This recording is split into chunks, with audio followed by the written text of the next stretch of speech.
आप सुन रहे हैं अहम और गीत की अनोखी कहानी प्यार या तकरार, सिर्फ प्रतिलिपि FM पर। हॉस्पिटल से निकलने के बाद अहम की गाड़ी डायरेक्ट अपने ऑफिस बिल्डिंग के बाहर आकर रुकी। तुरंत ही एक गार्ड भागता हुआ वहां आया और उसकी गाड़ी का दरवाजा खोला। अहम अपने सूट का बटन बंद करते हुए गुस्से में गाड़ी से बाहर निकला। उसने अपने ऑफिस में कदम रखा ही था कि वहां कुछ देर पहले तक मची अफरा तफरी अचानक शांत हो गई। एक गहरा सन्नाटा सा छा गया। सभी स्टाफ अपनी अपनी जगह पर खड़े होकर उन्हें गुड मॉर्निंग विश करने लगे।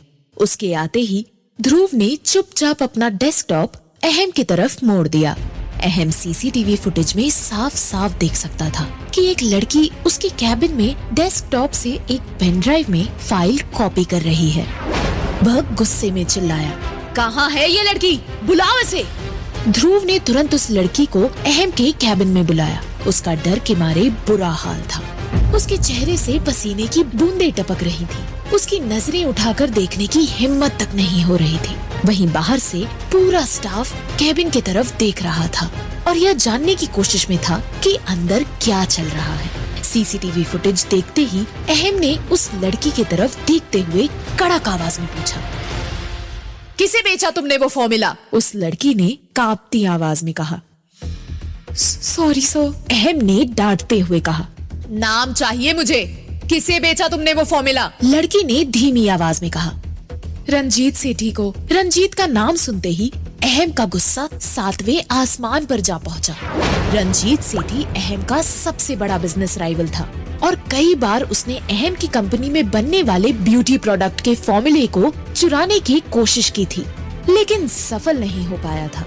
अहम गुस्से में अपनी कुर्सी से उठ खड़ा हुआ और उस लड़की के करीब आकर चिल्लाते हुए बोला, तुम्हारी हिम्मत कैसे हुई मेरी कैबिन से फॉर्मूला चुराने की? उस लड़की ने फिर से कहा, सॉरी सर, अब ऐसी गलती नहीं होगी। बार बार उस लड़की के मुंह से सॉरी सुनते ही अहम को चिढ़ हो गई।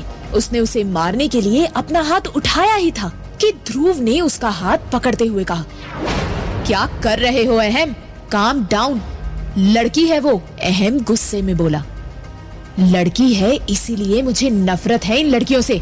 पैसों के आगे कुछ नहीं सूझता इन्हें। कोई ईमान, कोई एथिक्स नाम की चीज ही नहीं होती है इन लोगों के पास। लेकिन वो जब ये कह रहा था तो उसके सामने एकाएक गीत का चेहरा आ गया, जिसने उसकी इस धारणा को गलत साबित कर दिया था।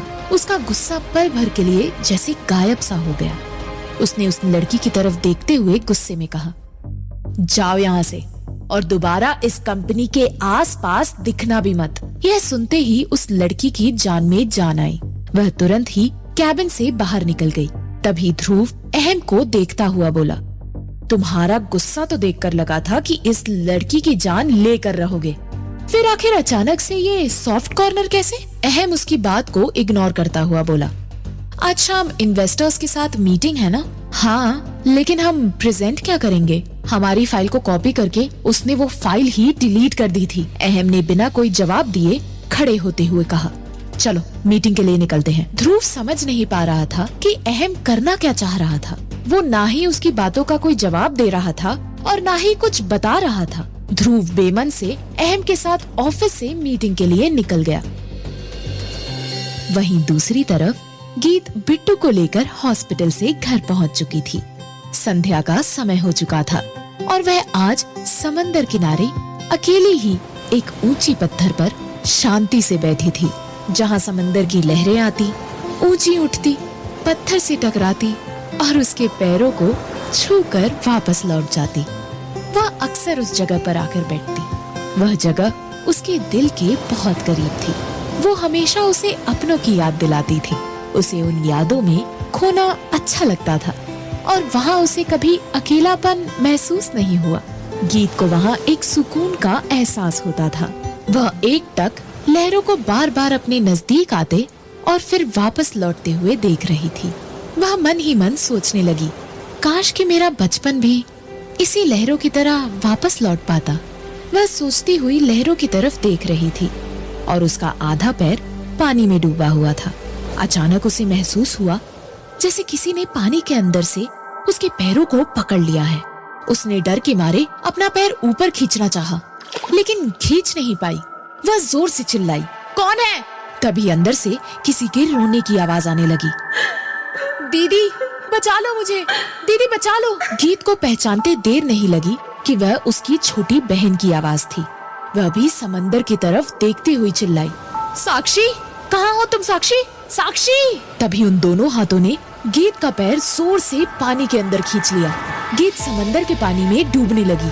वह पानी से बाहर निकलने के लिए छटपटाने लगी। उसके फेफड़े में पानी भरना शुरू हो गया था। उसकी सांस फूलने लगी थी। वह जितना चिल्लाने की कोशिश करती, पानी उसके पेट में चला जाता। तभी अचानक उसे एक आवाज सुनाई दी, संभाल कर, मेरा हाथ पकड़ लो। उसी समय गीत की तरफ एक हाथ बढ़ा और अनजाने में उसने वो हाथ पकड़ लिया। उस हाथ ने गीत को पानी से बाहर खींच लिया। वह जोर जोर से हांफने लगी। तभी उस आदमी की एक बार फिर से आवाज सुनाई पड़ी, गीत, तुम ठीक हो? हाँ मैं ठीक, कहती हुई गीत ने जैसे ही उस आदमी की तरफ देखा तो चौंकती हुई बोली, अहम, तुम? क्या अहम ने सच में गीत को बचाया? फाइल चोरी होने के बाद क्या अहम अपनी कंपनी के लिए डील हासिल कर पाएगा? इन सभी सवालों के जवाब जानने के लिए सुनिए प्यारी